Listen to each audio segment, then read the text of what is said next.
اور اللہ نے ہمیں حکم دیا سید الانبیاء سے جب تک محبت نہیں ہوگی تو میں اپنی محبت کو بھی تسلیم نہیں کروں گا۔ اے اللہ تو ہمیں بتا ہم نبی صلی اللہ علیہ وسلم سے تیرے حبیب سے محبت کے لیے ہم کیا کریں؟ اللہ نے ہمیں بتایا درود شریف کی کثرت کیا کرو، تو ہم درود شریف کی کثرت کے قائل ہیں۔ ہم نبی سے پوچھتے ہیں کہ آپ اللہ کے سفیر ہیں، یا رسول اللہ ہم آپ پہ درود کیسے پڑھیں؟ ہمارے نبی نے وہ بھی ہمیں بتا دیا، فرمایا جب دور ہو تو اللہم صلی علی محمد یہ والے درود پڑھا کرو، فرشتے مجھ تک پہنچا دیں گے، اور جب میری قبر پہ آ کے پڑھا کرو تو الصلاۃ والسلام علیک یا رسول اللہ، میں ڈائریکٹ تمہارے درود کو سن لیتا ہوں۔ تو ہمارے پاس اس بارے میں بھی ہدایات کیا ہیں؟ واضح ہدایات ہیں۔ اور درود پڑھنے سے عقیدہ توحید مضبوط ہوتا ہے۔ کیوں؟ درود اصل میں دعا ہے اللہ سے، کس کے لیے؟ پیغمبر کے لیے۔ اس میں اور عقیدہ بنتا ہے کہ بھائی پیغمبر بھی اللہ کی رحمت کے محتاج ہیں، تبھی تو ہمیں کہا جا رہا ہے پیغمبر کے لیے دعائیں مانگو۔ ہاں ہماری دعا کے محتاج نہیں ہے، اللہ نے تو ویسے بھی پیغمبر پہ رحم کرنا ہے، لیکن ہم انگلی کٹا کے اپنا نام شہیدوں میں لکھوا لیتے ہیں۔ تو ہمیں اللہ نے اپنے حبیب سے محبت کے اظہار کا یہ موقع دے دیا۔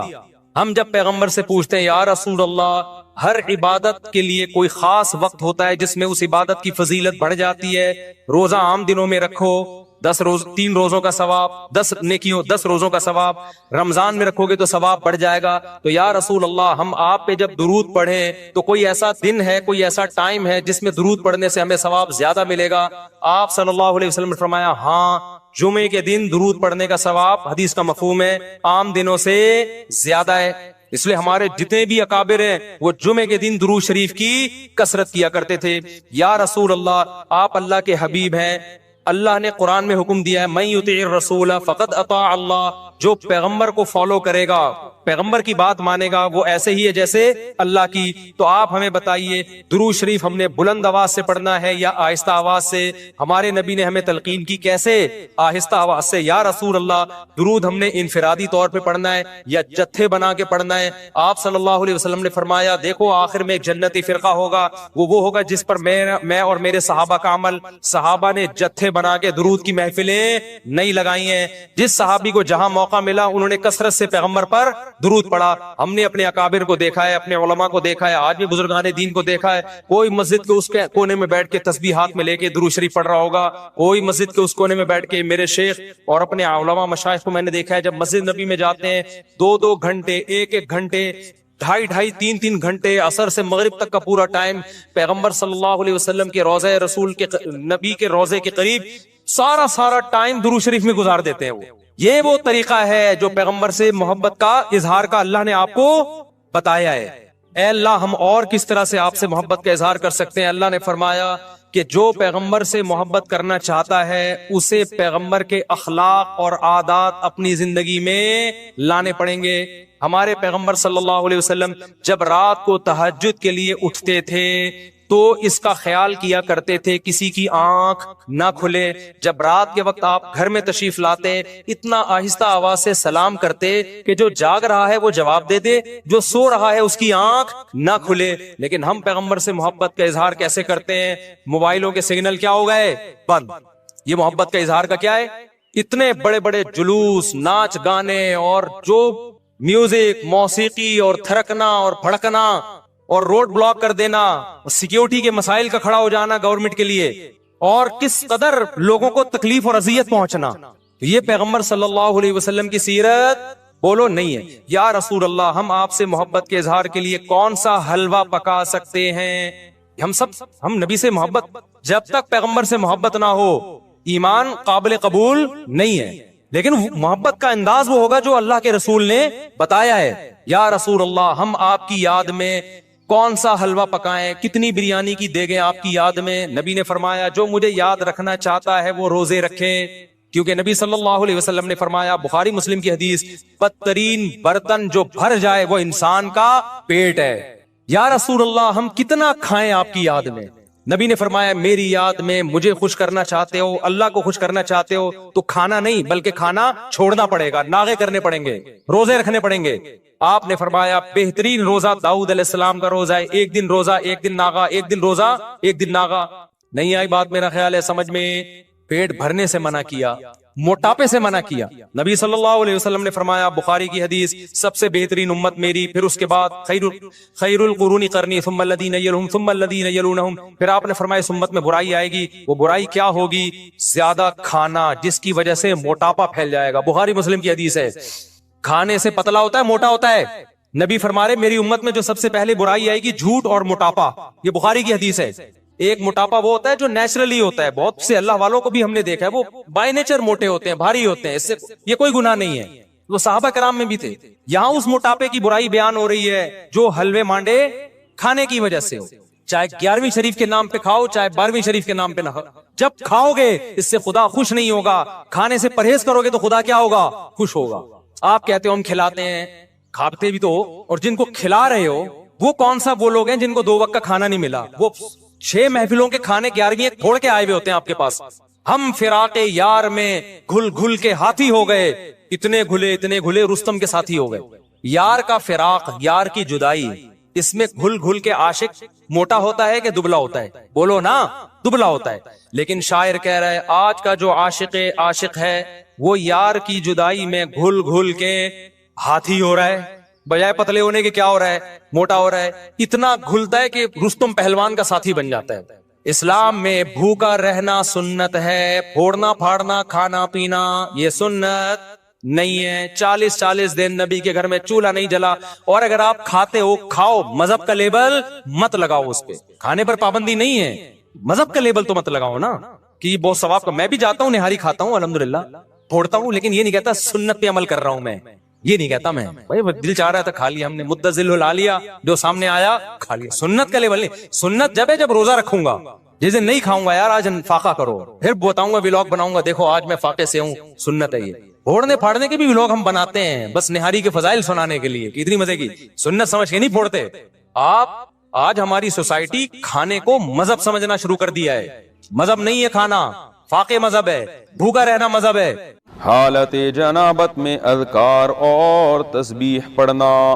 حالت جنابت میں تسبیح ہاتھ میں لے کر تیسرا کلمہ, درود شریف, استغفار یا دوسرے اذکار اور دعائیں پڑھ سکتے ہیں. ام ساجد انڈیا سے. جی بالکل پڑھ سکتے ہیں, کوئی حرج نہیں ہے اس میں. اور خاص طور پہ جو خواتین مینسز کی حالت میں ہوتی ہیں وہ تو بالکل ہی عبادت چھوڑ دیتی ہیں, یہ بھی صحیح نہیں ہے. بھائی نماز اور تلاوت نہیں کرنی, باقی عبادتیں تو کریں, تسبیحات پڑھیں, دعائیں مانگیں اللہ تعالیٰ سے. اچھا, ناپاکی میں قرآن کی آیت پڑھنا, یہ سوال پوچھا ہے. یہ پوچھنے والے نے نام ہی نہیں لکھا.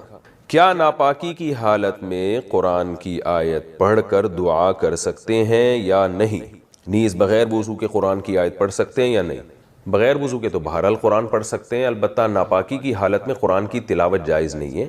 البتہ قرآن کی وہ آیتیں جن میں دعا کا عنصر پایا جاتا ہے, دعا کے میننگ پائے جاتے ہیں, تو ان آیتوں کو ناپاکی کی حالت میں دعا کی نیت سے پڑھ سکتے ہیں, تلاوت کی نیت سے نہیں پڑھ سکتے. جیسے قرآن میں آتا ہے ربنا آتنا فی الدنیا حسنۃ وفی الآخرۃ حسنۃ وقنا عذاب النار. اب یہ دعا ہے لیکن قرآن کی آیت بھی ہے, تو آپ اسے آیت کی نیت سے نہ پڑھیں. ناپاکی کی حالت میں دعا کی نیت سے آپ پڑھ سکتے ہیں. اسی طرح آیت الکرسی ہے تو یہ قرآن کی آیت, لیکن اگر آپ ناپاکی کی حالت میں یعنی جنابت میں یا حیض و نفاس کی عورت اگر ہے تو حیض و نفاس کی حالت میں آیت الکرسی قرآن کی تلاوت کی نیت سے نہ پڑھے. ہاں وہ بطور دم کے, بطور رقیہ کے, بطور وظیفہ کے پڑھ سکتی ہے وہ. اسی طرح سورہ فلق, سورہ ناس ہے, آپ دم کرنے کے لیے تو پڑھ سکتے ہیں, تلاوت کی نیت سے نہیں پڑھ سکتے آپ. ناپاک بستر پر ناپاک کپڑوں میں تلاوت وغیرہ کا حکم. اگر بیڈ یا صوفہ وغیرہ ناپاک ہو جائے تو اس پر بیٹھ کر تلاوت کرنا, ذکر کرنا, یہ دینی بیان سننا جائز ہوگا یا نہیں؟ اس طرح ناپاک کپڑوں میں ان کاموں کا کیا حکم ہے؟ سلمان صاحب لاہور سے. دیکھیں یہ سارے کام جائز ہیں کیونکہ طہارت نماز کے لیے شرط ہے, نماز کے علاوہ عبادت کے لیے طہارت شرط نہیں ہے. لیکن یہ بہرحال ادب کے خلاف ضرور ہے کہ جگہ ناپاک ہے, آپ وہاں بیٹھ کے قرآن کی تلاوت کر رہے ہیں, ناپاک کپڑے پہن کے کر رہے ہیں, تو یہ بہرحال ادب کے خلاف ہے. اس لیے اس سے اجتناب کرنا چاہیے. اس سے تلاوت کی اہمیت بھی دل سے نکل سکتی ہے. اور ہاں بیان سن لیں, اگر اس کو فوری طور پر پاک کرنے میں کوئی تکلیف ہو رہی ہے تو بیان سننے میں کوئی حرج نہیں ہے, لیکن تلاوت کرنا ناپاک کپڑوں میں یہ بہتر نہیں ہے. ناپاکی کی حالت میں آیت کریمہ پڑھنے کا حکم. کیا آیت کریمہ کا ختم بغیر وضو کے ناپاکی میں کیا جا سکتا ہے؟ نیز کیا خواتین دوران حیض آیت کریمہ پڑھ سکتی ہیں؟ فاطمہ بیگم انڈیا سے.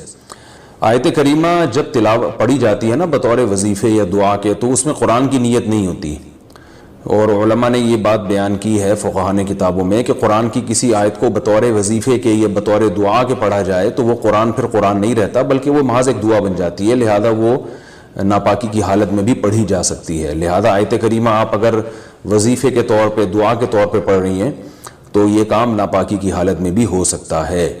اسی طرح آیت کریمہ کے علاوہ سورہ فاتحہ ہے، یا رات کو سوتے ہوئے جو دم کیا جاتا ہے اپنے اوپر سورہ فلق، سورہ ناس اور سورہ اخلاص کے ذریعے، تو یہ سب جائز ہے، اس میں ناپاکی کی حالت میں بھی کر سکتے ہیں، کیونکہ یہ قرآن کی تلاوت کی نیت سے نہیں ہوتا بلکہ یہ دم یا رقیہ کی نیت سے ہوتا ہے۔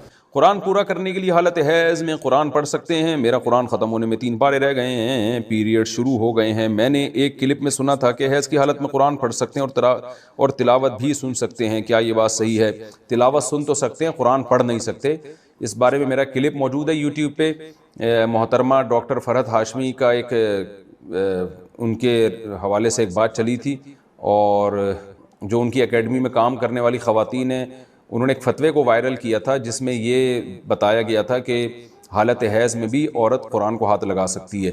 اس پر میں نے کلپ ریکارڈ کروایا تھا، تو میں محترمہ ڈاکٹر فرحت ہاشمی صاحبہ کا حوالے اس لیے دے رہا ہوں کہ میرا نام لکھ کے نا جب یہ سرچ کریں گے تو اس پہ وہ کلپ آپ کے پاس آ جائے گا، تو اس میں پہلے پورا مدلل اس پر میرا بیان ہے دلائل کے ساتھ کہ حالت حیض میں عورت قرآن کو ہاتھ نہیں لگا سکتی۔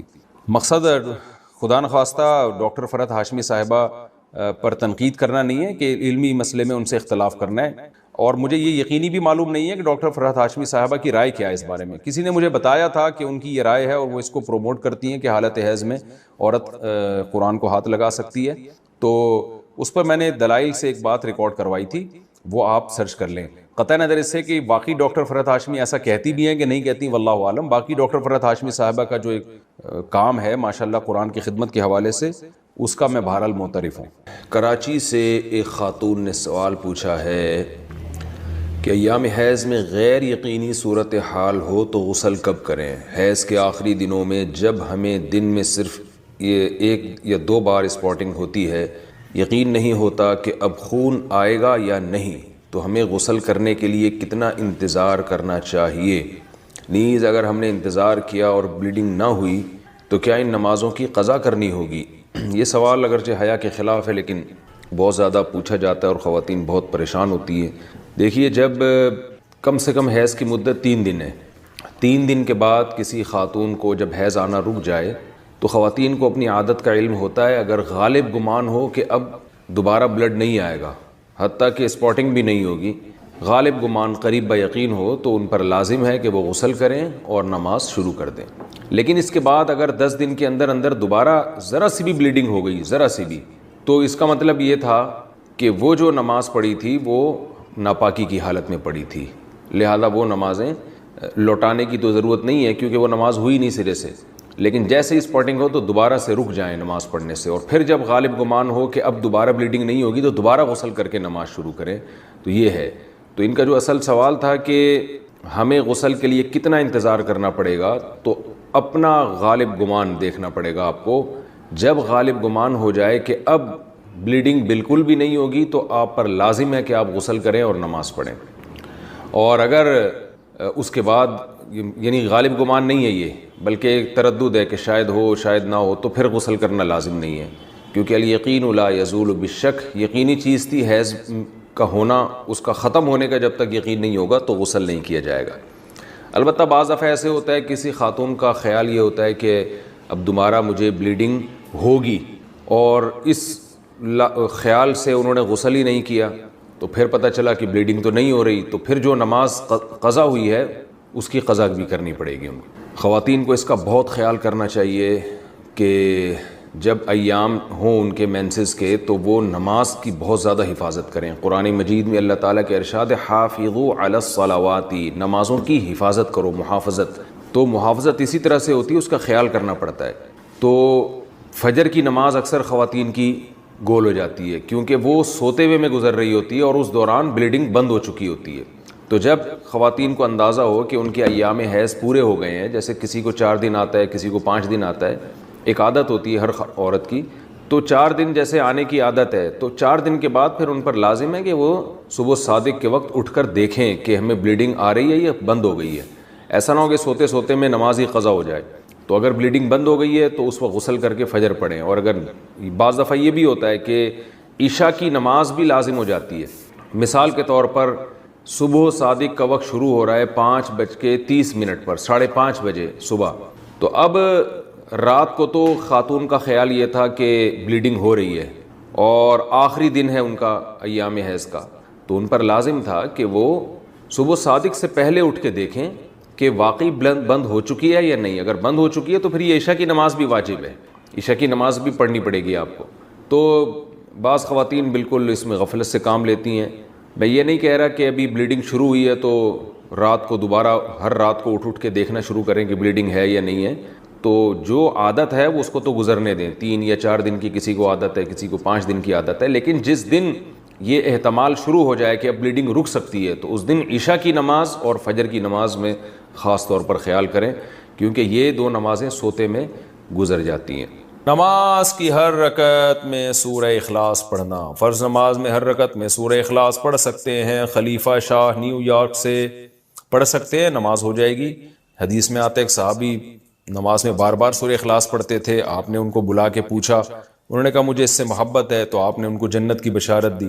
تو اگر کسی کو عقیدہ توحید سے محبت ہے، اللہ تعالیٰ کی توحید ہے، اس میں اس نیت سے پڑھتا ہے تو انشاءاللہ کوئی حرج نہیں ہے. لیکن نارملی یہ عمل ناپسندیدہ ہے. صحابہ نے شکایت بھی اسی وجہ سے کی تھی نا کہ نبی کا عام معمول یہ نہیں تھا. تو بہتر یہی ہے کہ ایک رکعت میں کوئی سورت پڑھیں، دوسری میں دوسری پڑھیں، تیسری میں تیسری سنتیں پڑھ رہے ہیں تو تیسری میں کوئی اور سورت. بہتر یہی ہے. کبھی کبھار اگر ہو جائے تو کوئی حرج نہیں ہے. عصر سے پہلے نفل نماز کا حکم. عائشہ صاحبہ نیو یارک سے پوچھتی ہیں عصر سے پہلے نفل نماز پڑھ سکتے ہیں؟ پہلے جتنی چاہیں پڑھیں، بعد میں نہیں پڑھ سکتے. عصر کی نماز کے بعد نفل پڑھنا جائز نہیں ہے. ہاں قضاء عمری پڑھ سکتے ہیں، یہ کوئی اور قضا نماز ہو جائے تو وہ پڑھ سکتے ہیں، لیکن نوافل عصر کے بعد نہیں پڑھ سکتے. پہلے جتنے چاہیں پڑھیں. نماز میں آنکھ بند کرنا جائز ہے؟ کیا نماز میں آنکھ بند کر سکتے ہیں اور کتنی دیر تک؟ عابد خان سعودی عرب سے. نماز میں آنکھ بند کرنا مکروہ ہے، ناپسندیدہ ہے، کیونکہ نبی صلی اللہ علیہ وسلم ہمیشہ آنکھیں کھول کے نماز پڑھتے تھے. تو اس لیے بہتر یہی ہے کہ نماز میں آنکھ کھول کے نماز پڑھیں آپ. اندھیرے میں نماز پڑھنے کا حکم. اندھیرے میں نماز پڑھنا ممنوع ہے یا نہیں؟ عثمان غنی آئی لینڈ سے. کوئی ممنوع نہیں ہے، پڑھ سکتے ہیں. عبد الرشید صاحب راجستھان انڈیا سے پوچھتے ہیں کیا نماز میں بسم اللہ پڑھنا واجب ہے؟ کیا بسم اللہ الرحمن الرحیم نماز کی پہلی رکعت میں پڑھی جائے گی یا ہر رکعت میں پڑھنا وہ لازم ہے؟ بھائی لازم کسی رکعت میں بھی نہیں ہے، سنت ہے. بہتر ہے جب پہلی رکعت میں آپ اللہ اکبر کہہ کے نیت باندھتے ہیں تو ثنا پڑھیں. ثنا کے بعد اعوذ باللہ من الشیطان الرجیم، پھر بسم اللہ الرحمن الرحیم، پھر سورہ فاتحہ پڑھیں. سورہ فاتحہ کے بعد اگر آپ درمیان سے کہیں سے تلاوت کر رہے ہیں سورت کے تو پھر بسم اللہ نہ پڑھیں. اگر سورت کے شروع سے تلاوت کر رہے ہیں تو پھر بسم اللہ الرحمن الرحیم دوبارہ پڑھیں. اور جیسے علم تری کیف فعل ربک پڑھ لی یا قل هو اللہ پڑھ لی، تو سورت شروع کرنے سے پہلے بسم اللہ پڑھیں آپ، سنت ہے. پھر جب دوسری رکعت کے لیے آپ کھڑے ہوں گے تو پھر سورہ فاتحہ سے پہلے بسم اللہ، اور پھر جب سورہ فاتحہ پڑھ کے نئی سورت شروع کریں گے تو بسم اللہ. اگر سورت شروع نہیں کرتے، قرآن کے درمیان سے پڑھتے ہیں تو پھر بسم اللہ نہ پڑھیں، کیونکہ بسم اللہ سورت شروع کرنے سے پہلے پڑھنا سنت ہے. تو چاہے سورہ فاتحہ ہو یا کوئی نئی سورت ہو، اس سے پہلے بسم اللہ عام حالات میں بھی پڑھنی چاہیے اور نماز میں بھی. ہاں سورہ توبہ جب آپ پڑھیں گے تو پھر اس سے پہلے بسم اللہ الرحمن الرحیم نہ پڑھیں آپ. لیکن یہ واجب نہیں ہے، میں نے بتایا سنت ہے، چھوٹ جائے تو کوئی گناہ نہیں ہے. کیا عشاء کے صرف 4 فرض پڑھ سکتے ہیں؟ اگر کوئی عشاء کی نماز لمبی ہونے کی وجہ سے چھوڑ دیتا ہے تو اگر وہ صرف 4 فرض پڑھ لے تو کیا اس کی عشاء کی نماز ہو جائے گی؟ اسی طرح اگر عصر کی بھی صرف 4 رکعت فرض پڑھ لے تو کیا اس کی نماز ہو جائے گی؟ کوئی گناہ تو نہیں ہوگا؟ حنا صاحبہ بہاولپور سے. جی حنا صاحبہ بالکل فرض نماز ہو جائے گی. 17 رکعتیں سوچ کے نماز ہی چھوڑ دینا عشاء کی، یہ تو بہت بڑا ظلم ہے. تو 4 فرض یہ بہت زیادہ ضروری ہیں. اگر کوئی سنتیں نہیں پڑھ رہا، صرف 4 فرض پڑھ لیتا ہے تو فرض تو ذمے سے ساقط ہو گئے نا، ورنہ فرض چھوڑنا تو کبیرہ بہت بڑا گناہ ہے اسلام میں. تو کسی بھی طرح ہو فرض بہرحال پڑھے. باقی عشاء کے بعد 2 سنتیں مؤکدہ ہیں تو وہ بھی پڑھ لے، کیا جا رہا ہے اس میں، وہ بھی مؤکدہ ہیں. کبھی کبھار چھوڑ دیں تو کوئی حرج نہیں ہے، لیکن چھوڑنے کا معمول بنا لینا اس میں گناہ کا خطرہ ہے. ایسا شخص قابل ملامت ہے، نبی کی شفاعت سے محروم ہونے کا خطرہ ہے. تو اس لیے دو سنتوں کو کبھی معمول بنانا چاہیے، کبھی کبھار چھوٹ جائے تو کوئی حرج نہیں ہے، لیکن بہرحال ان دو سنتوں میں اور 4 فرض میں زمین آسمان کا فرق ہے۔ 2 سنتوں کے چکر میں 4 فرض کبھی بھی نہ چھوڑیں، نہیں پڑھے جا رہے تو 4 فرض ہی پڑھ لیں، تو لیکن عام 2 سنتوں کا بھی معمول بنا لیں تو 6 رکعتیں عشاء کی، جس کو ہم کسی حد تک ضروری کہہ سکتے ہیں۔ 4 فرض تو وہ تو فرض ہیں بہرحال، اور 2 سنتیں مؤکدہ ہیں، وہ چھوڑنا حرام اور کبیرہ گناہ تو نہیں ہے لیکن قابل ملامت ہے ایسا شخص جو سنتیں نہ پڑھے۔ اور وطر 3 رکعت وطر رہ گئے، وہ پوری رات میں کبھی بھی پڑھ لیں، وہ بھی واجب ہیں، وہ چھوڑیں گے تو گنہگار ہوں گے۔ باقی عصر سے پہلے 4 رکعتیں پڑھنا وہ سنت ہے، وہ لازمی نہیں ہے۔ پہلے سوال ہے جی محمد صاحب انڈیا، محمد صاحب کی طرف سے جو انڈیا سے ہیں، کیا نماز میں نیت کے لیے یہ کہنا ضروری ہے کہ میں 4 رکعت فرض نماز پڑھ رہا ہوں، منہ میرا کعبہ شریف کی طرف، امام صاحب کے پیچھے، یا دل میں ہی پتا ہو کہ آپ 4 رکعت فرض پڑھ رہے ہیں تو یہ بھی کافی ہوگا؟ دیکھیں، یہ کہ منہ میرا کعبہ شریف کی طرف اور اس امام کے پیچھے، تو منہ تو کعبہ شریف کی طرف ہوتا ہے تو نماز ہوتی ہے، اس لیے اس کی نیت ضروری نہیں ہے۔ باقی یہ کہ امام کے پیچھے میں دل میں اتنا ارادہ کافی ہے کہ میں جماعت سے نماز پڑھ رہا ہوں، اب اکیلا نہیں پڑھ رہا۔ بعض دفعہ انسان صف میں کھڑا ہوتا ہے اپنی نیت باندھ لیتا ہے، تو دل میں بس اتنا ارادہ ہوتا ہی ہے جب آپ صف میں کھڑے ہیں تو اور کیا کرنے کے لیے کھڑے ہیں، اپنی نماز تھوڑی پڑھنے کے لیے کھڑے ہیں۔ تیسرا مسئلہ یہ کہ 4 رکعت فرض پڑھ رہا ہوں، 2 رکعت فرض پڑھ رہا ہوں، یہ نیت لغو ہے۔ آپ فجر کے 2 فرض پڑھ رہے ہیں اور آپ نیت یہ کریں میں 4 پڑھ رہا ہوں تو بھی فجر کے 2 ہی ہوں گی، اس سے کوئی فرق نہیں پڑے گا، کیونکہ وہ اللہ کی طرف سے پہلے سے 2 رکعت متعین ہے، آپ کے 4 کہنے سے وہ فرق نہیں پڑے گا۔ ظہر میں آپ نے یہ نیت کر لی کہ میں ظہر کی 2 رکعت پڑھ رہا ہوں تو بھی نماز آپ کی ہو جائے گی، کیونکہ ظہر کی 4 رکعت ہوتی ہیں، 2 ہوتی نہیں ہیں۔ سفر میں آپ نے 2 پڑھنی ہے، اگر آپ نے یہ نیت کر لی میں 4 پڑھ رہا ہوں تو بھی 2 ہی پڑھنی پڑیں گی اور نماز ہو جائے گی، کیونکہ سفر میں اللہ کی طرف سے 2 متعین ہے۔ تو صرف اتنی نیت کرنی ہے کہ ظہر ہے یا عصر ہے، کیونکہ ظہر میں آپ کے پاس یہ بھی آپشن تھا کہ آپ پچھلی کوئی قضا پڑھ لیں، یہ بھی آپشن تھا کہ سنت پڑھ لیں، یہ بھی آپشن تھا کہ فرض پڑھ لیں، تو یہ 3 آپشن تھے آپ کے پاس، تو ان میں سے ایک کو آپ نے خود متعین کرنا ہے کہ فرض پڑھ رہا ہوں یا سنتیں۔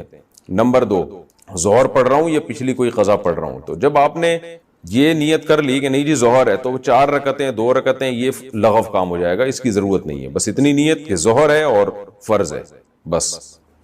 یعنی فرض سے میری مراد کہ ظہر ہے، آج کی ظہر ہے، یہ بھی ضروری نہیں کہ فرض ہے، کیونکہ ظہر تو ہے ہی فرض، تو سنت نہیں ہے۔ سنتیں پڑھ رہے ہیں تو دل میں یہ نیت ہو کہ یہ ظہر میں سنت پڑھ رہا ہوں، میں فرض نہیں پڑھ رہا، تو بس اتنا، یہ اتنی کافی ہے۔ آج کل نیتوں میں بہت زیادہ غلو ہونے لگا ہے۔ نماز میں نیت ضروری ہے یا تکبیر کہنا کافی ہے؟ فرض نماز میں نیت کرنی ہوگی یا صرف اللہ اکبر بولنا ہوگا؟ اگر نیت کرنی ہوگی تو وہ اردو میں کریں یا عربی میں کریں۔ سلمہ صاحبہ دبئی سے، دیکھیں نیت نماز میں ضروری ہے، لیکن نیت دل کے ارادے کا نام ہے، اور دل میں ارادہ انسان اپنی زبان میں ہی کرتا ہے جو اس کی مدر لینگویج ہے۔ بس دل میں نیت کرتا ہے میں نماز پڑھ رہا ہوں، تو بس اتنا کافی ہے۔ پھر جو نماز ہے اس کی نیت کر لیں، ظہر کی ہے تو ظہر کی نیت کر لیں، عصر کی ہے تو عصر کی، فرض کی ہے تو فرض کی کر لیں، بس دل میں نیت کافی ہے، اس کا انگلش عربی اردو سے کوئی تعلق نہیں ہے۔ نماز کی نیت کیا زبان سے ضروری ہے؟ نماز کی نیت کا کیا حکم ہے؟ دل میں نیت کافی ہے یا لفظوں سے نیت کرنا ضروری ہے؟ ابرار احمد سومرو سکھر سے۔ نہیں جی، نیت تو دل کے ارادے کا نام ہے، بلکہ فقہا نے لکھا ہے کہ دل میں ارادہ تھا ظہر پڑھ رہا ہوں اور واقعی ظہر کی نماز تھی، زبان سے نکل گیا کہ عصر پڑھ رہا ہوں تو نماز ادا ہو جائے گی، اس لیے کہ دل میں صحیح ارادہ کیا ہوا ہے۔ اور اگر ظہر پڑھ رہا ہے، دل میں ارادہ کر لیا عصر پڑھ رہا ہوں، زبان سے نکل گیا ظہر پڑھ رہا ہوں تو نماز نہیں ہوگی، حالانکہ زبان سے صحیح نکلا ہے لیکن چونکہ دل میں اثر تھا تو نہیں ہوگی۔ تو اس لیے دل میں ارادہ ہے اصل نماز کے لیے، زبان سے نیت ضروری نہیں ہے۔ وہمیوں کے لیے فقہا نے لکھا تھا کہ جو وہمی ہوتے ہیں نا، جو ہر وقت وسوسوں میں مبتلا رہیں گے، پتہ نہیں میں نے ظہر کی نیت کی تھی عصر کی، بعض ایسے وہمی ہوتے ہیں، ان کے لیے فقہا نے لکھا ہے کہ وسوسہ دور کرنے کے لیے وہ زبان سے نیت کر لیں، لیکن نارملی شریعت کا حکم یہی ہے کہ انما الاعمال بالنیات، اعمال کا مدار جو نیت پر ہے، تو نیت تمام فقہا کا اتفاق ہے وہ دل کے ارادے کا نام